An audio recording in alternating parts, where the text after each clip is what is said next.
Let me say how glad I am to have had this opportunity to be invited by President John Pombe Magufuli to have this conversation. I was already in Kenya and I got a phone call to come back, and I did.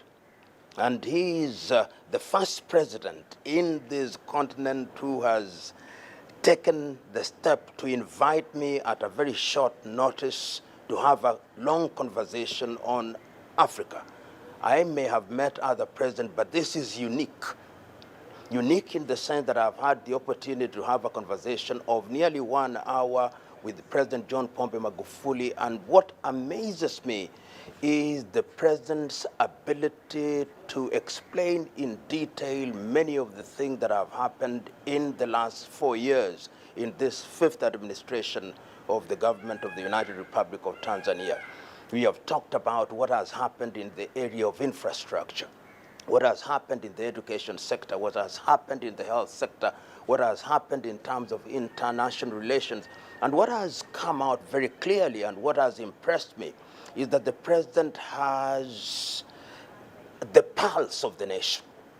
He knows what is happening. He is able to state in detail what is happening in Iringa, what is happening in Mwanza, what is happening in Chalinze, what is happening in different sectors, and his appreciation of the fact that going forward, Africa can only realize our potential if her men and women are dedicated to do things that are in the best interest of the society.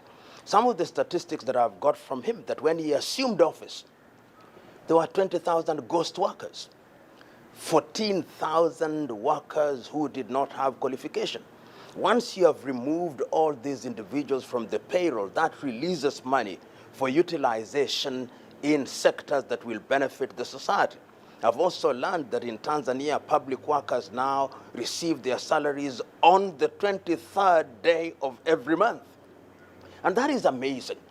And as I've said, and I'll repeat again, when one is involved in such earth-moving changes, there'll be no shortage of people who will not see the beauty and the goodness of what is being done. But history is a fair judge. He is a judge that is able to identify the things that speak for themselves. So in the administration of President John Pombe Magufuli, what speaks for him, even if he chooses to remain silent? It is the bridges that have been built. They speak for him. It is the health facilities that have been built that speak for him. It is the increased enrollment in primary school and in universities that speak for him. It is the increment of the National Reserve that speaks for him.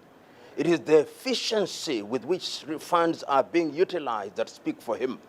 It is the discipline that now characterizes the conduct of the government of the United Republic of Tanzania that speak for him. It is the railways that are being built that speak for him. It is the improvement in the mining sector that speak for him.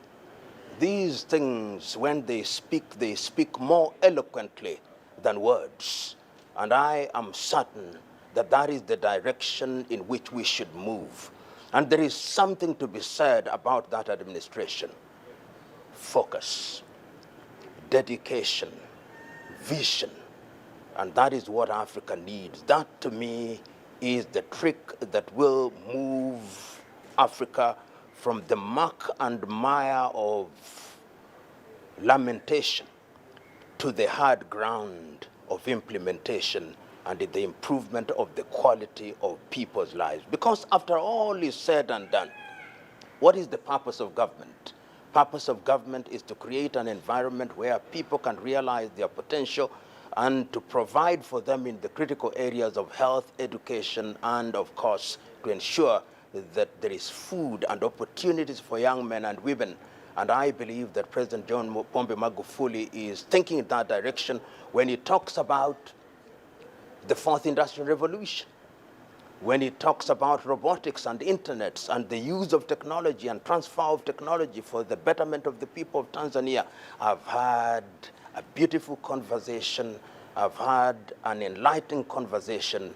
And I hope that in their wisdom, the people of Tanzania will make a decision that is favorable to give President John Pombe Magufuli 5 more years. He has not asked me to be his campaigner. That is my own thought. If I was Tanzania, I would say, jaribu tena ndugu rais. What is to magulify? To magulify, which we will not find in the English dictionary, but I hope it will find a place in the next issue of the dictionary, is to create an environment where resources are used efficiently, to create an environment where leadership is disciplined, and to serve one's country with dedication and in the spirit of patriotism. When you say and do that, then you have been magulified.